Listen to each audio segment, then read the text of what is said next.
First and foremost, I am very delighted to be here, to share this occasion with y'all and give away the awards. More so because I see so many young faces who I feel there are a lot of potentials in this group.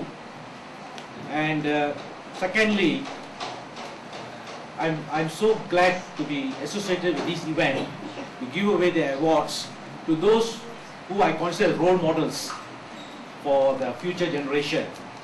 And each and every one who highlighted their story, their life achievement, I think they should be imitated as role models, not some Hollywood or Bollywood film actors and actresses. And I think what they said is their life struggle.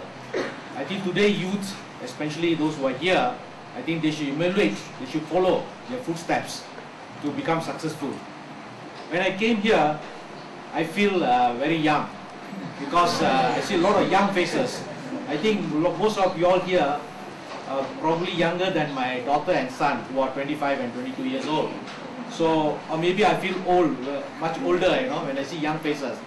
But I'm very happy to be here, among all the young people who have a lot of potentials, I believe, which can be used for the national development. When you speak of youth movement in Malaysia, I'm trying to compare to my country. I think in Malaysia we accord a lot of importance to youth movement. For your information, since independence in 1957, the government allocate about 20% of the operational budget for education, constantly for 52 years. So we have invested enormously in education and youth development. For example, in Malaysia, 99% of the children, those have undergone 9 years of education. That means up to SSLC, I think.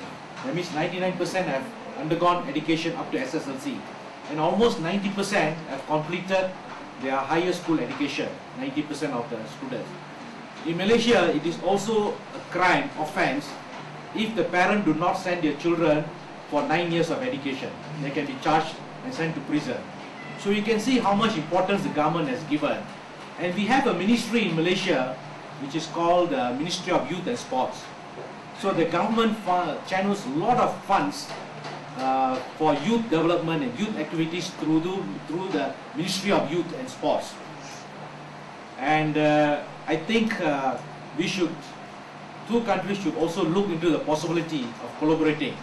I once again urge you all, please follow the life story, the role models that you just saw, the 4 of them, and follow their footsteps and work hard and study hard, and you will be successful. There's nothing more important than education. I think education, a good education, will bring you up the ladder of economic success and achieve a bigger, brighter future for y'all. So please do not follow what's happening in many universities nowadays, in public universities in Nepal, where there's ban, student activists. And I was very surprised when I came here. I was reading a small article in a paper that a group of students in one of the public universities, they went and locked up the registrar inside the room because he didn't agree to, I don't know, for something, for small minor thing. And he was locked up for 2 days. So I was amazed because I never heard this kind of thing in my 53 years. I mean, in my 53 years of, I never heard such an incident.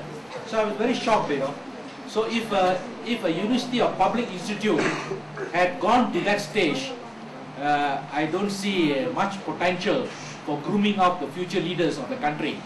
I think there is a need to impose some discipline and some discipline in universities. I think the students, the fact that the parents spend so much of money, so much of their hard work to send their children to education, I think they should study. The students should study. Politics can come later after they graduate, So you don't have to get involved in politics at this stage. Study hard and finish your education, get a good degree, and then you can do whatever you want, whether in politics or business, whatever you can do. I feel so happy to be here rather than sitting somewhere, meeting top level officials or discussing, because I feel so a lot of times I spend here, talking to so many top officials, nothing moves, you know.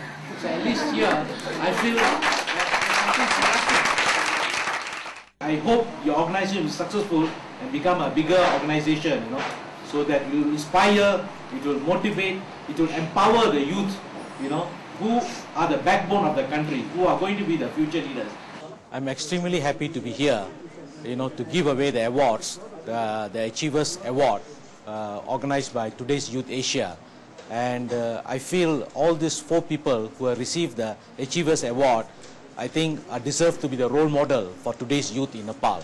I think they should follow the footsteps and life story of these the role models and achieve greater height in education as well as in their success in their life.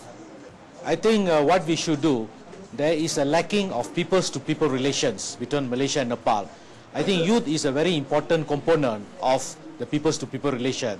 I think we should have more exchanges of youths between Malaysia and Nepal. Finally, we would like to congratulate all our 4 winners of Excellence Achievers Awards and Young Achievers Awards. Well, this brings us to the end of today's episode. Thank you for watching us. For feedbacks, please contact us on mnpgtv@gmail.com. GPO 8975 EPC 5478, Kathmandu, Nepal. See you next week.